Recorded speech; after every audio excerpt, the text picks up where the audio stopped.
It's Monday, March 22nd. This is The Street Live. I'm Katherine Ross, and I am joined by Jim Cramer. Jim, let's kick it off. What are you watching in the markets today? All right, look, I don't even look at stocks. I look at the 10-year.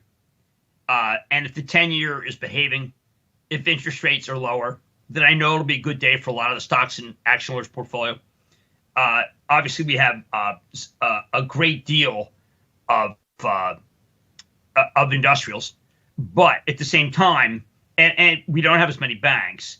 At the same time, we have a lot of companies that are going to do very well in this environment, including a company like Costco, which we've been waiting to do well, or a Crown Castle. So, I mean, this is a pleasing day for us because the 10-year is behaving. Now, against that, we have to deal with the fact that Union Pacific is down. Why is Union Pacific down? Well, I guess because people feel that Union Pacific is going to bid for KSU. It's not. But, you know, we've got enough stocks that are working today that tell me that we've got the right balance in terms of the menu that we're offering club members.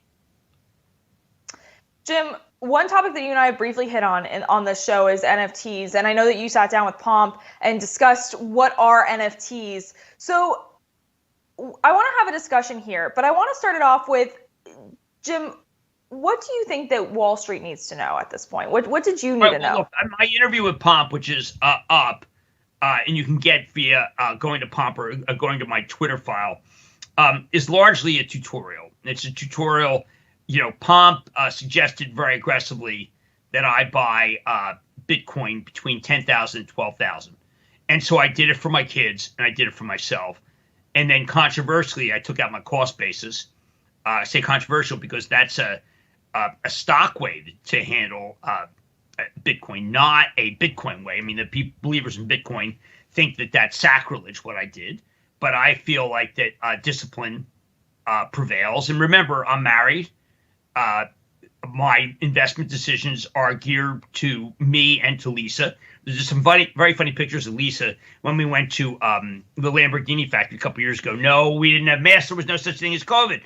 Comparing how much Lisa likes the Lucid to how much she loves her 94 Defender and wants to get a F-105. She wants to get an F-150 that's electrified. So to do those things, we had to make some sales. And she rode me every day. She rode me every day on. She goes, look, you got to take your cost basis out. So I sold that. And those who are not in a spousal relationship where a partner makes some of your investment decisions, Lisa handles our real estate portfolio and our Italian portfolio and our Mexican portfolio. I had to do what she said. I was very reluctant because, I think Pomp's dead right. And so if you go to our interview with Pomp, what you will see is the next stage of what happens. And that next stage includes, which is very bullish, includes NFT. And he gave me a tutorial on NFT. You yourself have done a lot of work on NFT. And I think we ought to start with the concept of what Time Magazine is doing with NFT, because that make it more accessible. So I'm giving you the floor. Okay, so as you mentioned, Jim, Time Magazine is currently having a auction on Super Rare. I'm looking at it right now. Currently, they have the cover available that says, "Is Fiat Dead?" Now, what's really interesting here, for those of you who aren't aware, NFTs is a non-fungible token. This is being seen as kind of like the digital answer to collectibles.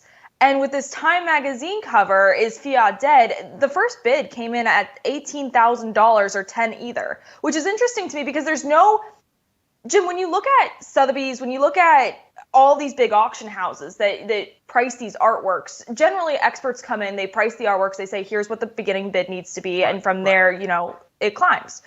With NFTs right now, there's not really that regulation currently. Yeah, and so explain to me this. Can't Time print an endless number of his really iconic? The three that we're looking at is God Dead, is Truth Dead, is Fiat Dead with a dollar sign, meaning fiat currencies. Can't they print as many as God Dead covers as they want to? Yes, but you would own, like, if you won the auction for the "Is God Dead" cover, you would technically own that NFT, that asset, except Jim, I could still download it off the internet because it still exists on the internet. So I might not own it, but I can still download it. So, I mean, why is mine special if you can, I mean, is yours just a copy and I own the original? Yes, that's essentially how it would be. You would own the original and I would own the copy. It would be. So why don't I bid 20,000 for it? That is the ultimate question, right? That's why we're seeing these discussions of, are NFTs a bubble? Because there's no regulation in this space. There's not really anything saying that you owning the original of Is God Dead cover really is going to be worthwhile. Like, is it going to appreciate in value? There's no way to truly know that at this stage. Right, but you don't know whether Bitcoin is going to appreciate in value. How do I enter? I want to bid. What do I do? If you want to bid right now on super rare, you have to have either. And then you go ahead, and I'm just pulling it up right now. So I have to buy Ethereum first.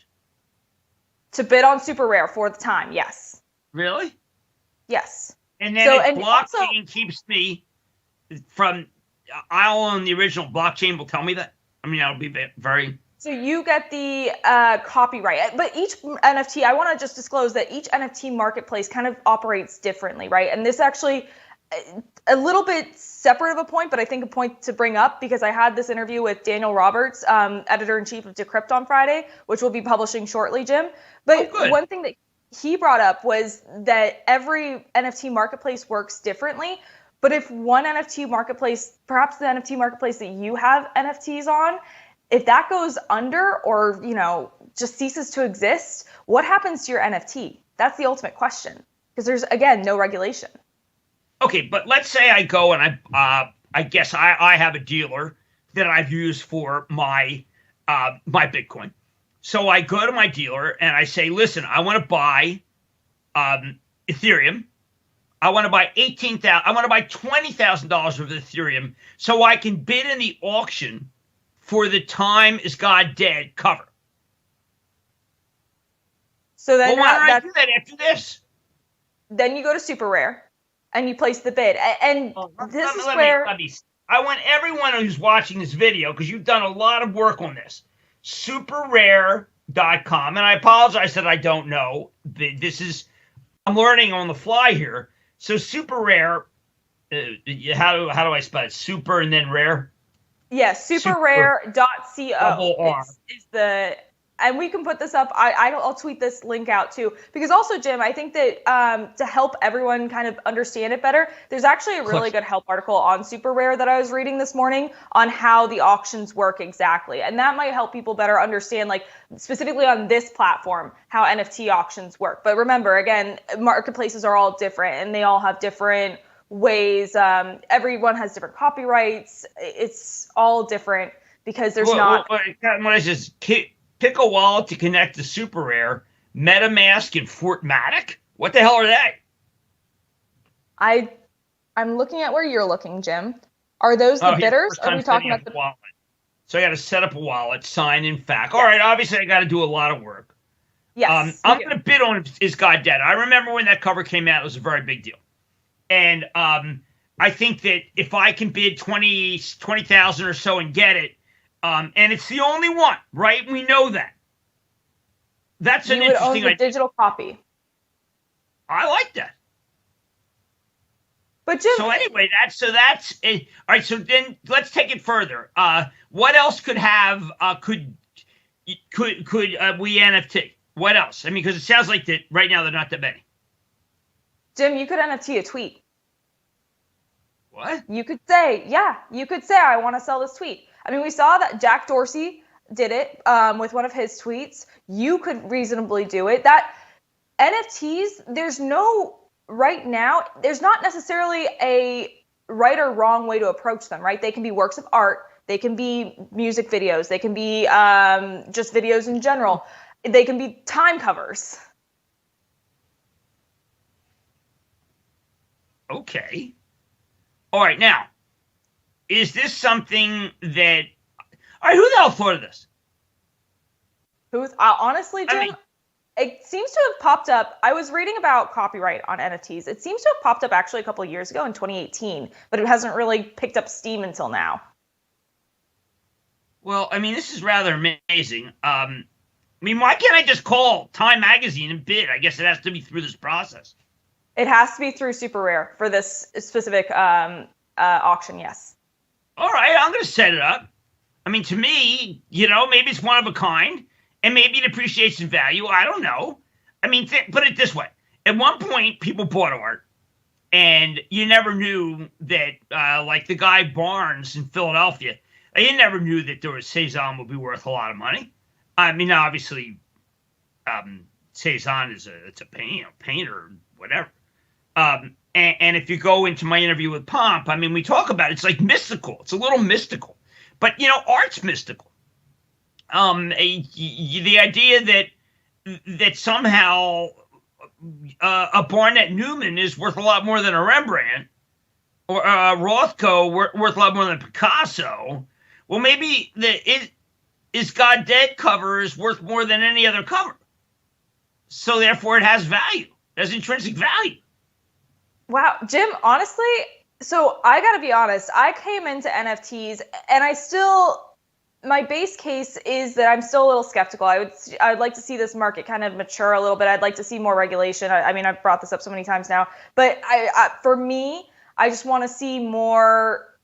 I want to see a clearer picture of what's going on with NFTs and how it operates, and how, like, if a marketplace goes down, how you secure your NFT through maybe another marketplace. How can you transfer the ownership?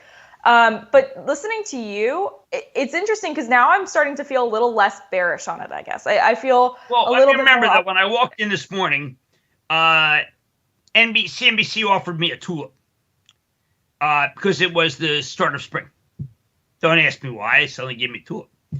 And I said to myself, uh-oh, that's NFT. I mean, like, why not make that tulip NFT? And the answer, of course, is not. It's finite. It's going to die.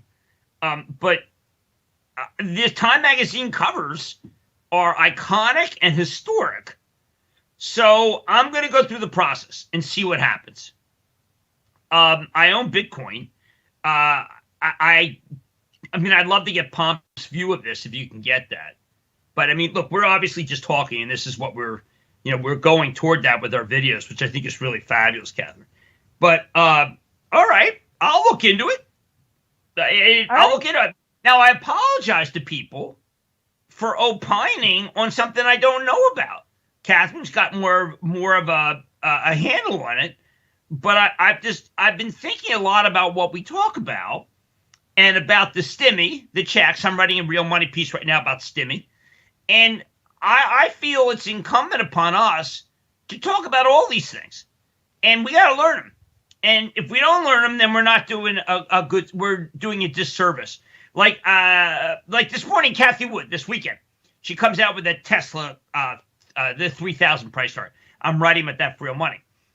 There's a cohort that's like me, that says, are you kidding me? 3,000, it's at 660. But then there's a whole group of people who say you got to think long term, and you got to think about disruptive. And I don't know whether the long term is for real or not for these people. But obviously they swear by her. And if you say anything bad, I mean, I had suggested that Cathie Wood should close down her fund. Now, people who have been in the business for a long time know what that means is close it to new money. A lot of the younger people felt that meant that she should give the money back. I mean, there's a terminology gap. It's kind of like a parent-children gap. And I just meant that she ought to just take a breather and say, okay, listen, we're not going to take in new money until it cools off or something. But that was obviously not the way that she wanted it. And I think you have to come up with some new theories about how it can go to 3,000.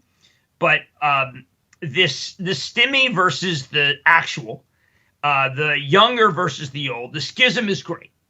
And I'm trying to bridge the schism by talking about the time covers and by talking about Tesla. Now, do you think that younger people are anxious to bid on things like baseball cards? I think baseball cards, you'd have to be very into it. So I think that there's more of a market for NFTs than baseball cards at this point, right? But they don't count as NFTs. What was They that? don't count. They don't count as NFTs. Like if you have scarce They ones. could if you put it on. Yeah, I mean, honestly, you're right there, Jim. If you put it on as a digital asset, then yeah, it could count as an NFT completely. And people are going and looking all the time, and I know the time cover is 18,000 right now, and beauty's in the eye of the beholder, I guess, with this stuff. I don't know why not to bid 22,000. See what happens. Maybe I get it. Anyway, yeah. I'm going to set it up. I'm going to be watching this closely, and I do want to bring this. We see this. The time covers auction ends in about 2 days, Jim. So we'll check back in. Oh, really? So maybe I should sneak in at the end. Let's see what happens. I used to do a lot of auctioneering, and I would participate in a lot of auctions. You don't play your hand until near the end.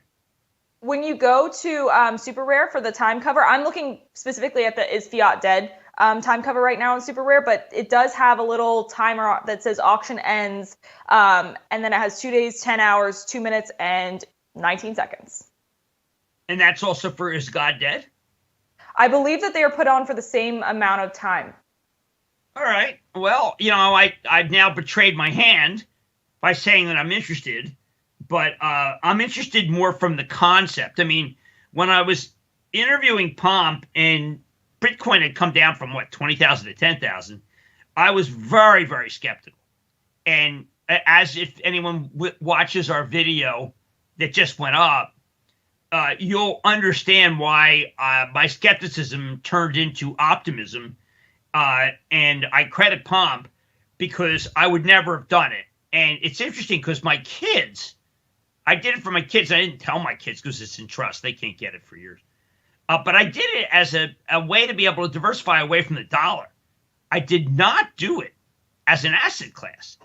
I did it as a currency. But no currency appreciated like that. I mean, it's like the Turkish lira. Right now it's depreciating like mad. This appreciated like mad. And I do, as I was explaining to my daughter this weekend, and I have a piece up about scarcity. There's a great scarcity of Bitcoin. And that is a lot about what makes it attractive. What I feared about with the Is God Dead is that Time Magazine just said, all right, wow, that was good. Cramer bought it for 20,000. Let's make 4 more. And that would end the scarcity value.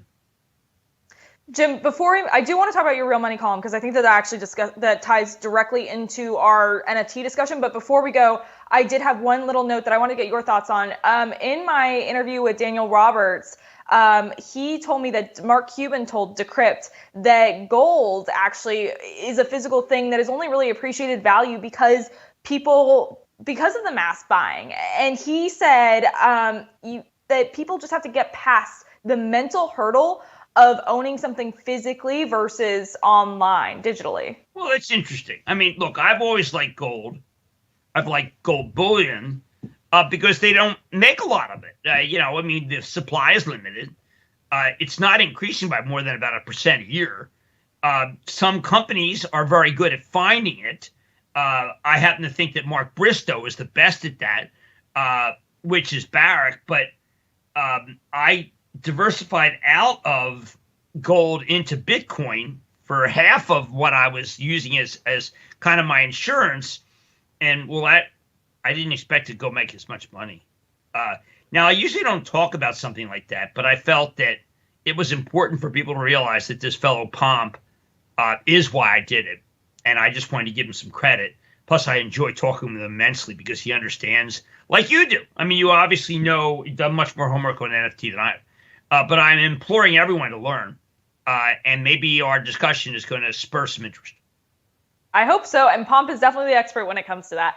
So, Jim, you mentioned in your real money column, you mentioned scarcity. Now, scarcity is the name of the game right now with NFTs, as we've had a robust conversation about. But it's also, for you, scarcity is the word to use when discussing what's working in the stock market and what is dragging us down. Why? Well, I just think that, and it's not today. Today's a counter trend rally to rates going up.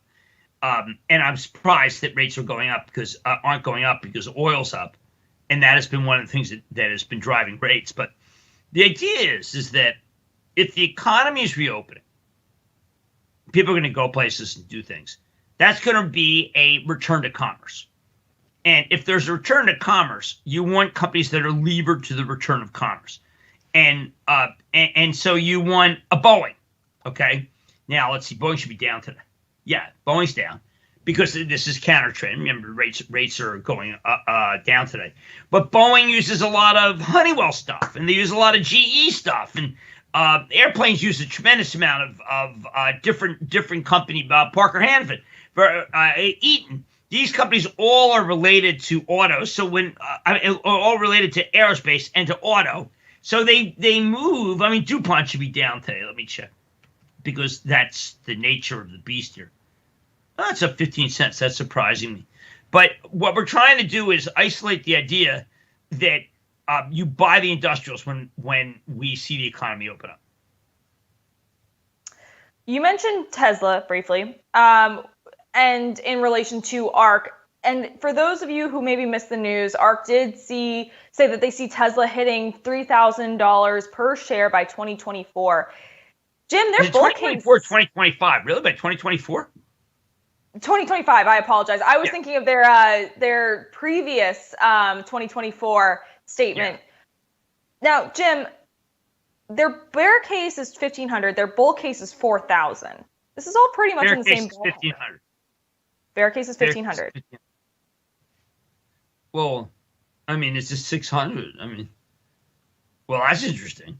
Well, I mean, look, who am I? Who am I to argue with Cathie Wood? I mean, one of the things that happened is, if she says it's going to 3,000, then there are going to be people who are going to buy it because they think it's going to 3,000 because she identified it early.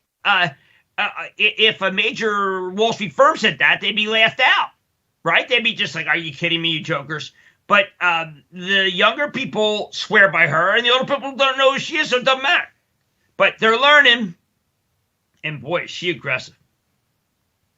I completely agree. I mean, it's interesting to see what she buys and how everyone follows her. I think that I talked about this with Kenny Polcari a couple weeks ago, Jim, but she really is showing kind of like where the market could go in 5 to 10 years. It is really interesting to see this build now. Well, will people getting their stimulus check hold on for that long? Her buying is using the decline that is caused by rates going up to buy. And that's because she's taking a very long-term view. And I don't know if that long-term view is going to be matched by interest with younger people. I mean, here's a good example. Like Pepsi's up $3 today. Does anybody who's younger care about that? But to me, it's very important because Pepsi's good diversification, it's got a good yield. And I'm trying to figure out if Cathie Wood doesn't like it, and if it's not really, really exciting about blockchain or about Bitcoin, does it get interest? And, well, you have Jimmy down today, but they're not going to buy JP Morgan. So what I have to do is have to have two tracks. You have to have what younger people want to buy and older people want to buy because it's a real mosaic. I want to ask you about this M&A that we got from this morning, Canadian Pacific buying Kansas City Southern for $25 billion. But I want to keep this tight because I think that this actually has a lot to do with Union Pacific, which is a holding in Action Alerts Plus. And I want to discuss this more robustly over there, Jim. So while this will create a U.S., Mexico, Canada railroad, do you think that this overall is good for the rail sector and also trade between these three countries? Well, look, I know KSU well. I proposed that KSU be bought by Union Pacific. Obviously, the regulators might not like that. I have loved KSU because I have a house in Mexico, and it's right near the tracks. And KSU is just, I mean, it's 24/7 taking cars up. And I think that this solidifies the Mexican car market with the United States. And it's so brilliant that they have to pursue it. And it has left us with just a couple of rails. So then again, we're in that scarcity value thing that I talked about with real money. Okay, we're now heading over to our Action Alerts Plus video over on actionalertsplus.com. And before we go there, I just have to leave Jim with one congratulations, because AAP does do an annual charity donation, and this year they did raise over $195,000. So congrats to you, congrats to Jeff Marks and Zev Fema, who both work on the portfolio with you as analysts. Absolutely. You did a great job. We'll and be I'm thrilled to have given away $3 million because it's helped a number of charities. And we set up the charitable trust in order to be able to make it so I was playing for charities and not for myself. And it's been a terrific experience. I want to thank everybody who's a member of the club. All right, we're now heading on over there. Come join us. I'm Katherine Ross. We'll see you tomorrow.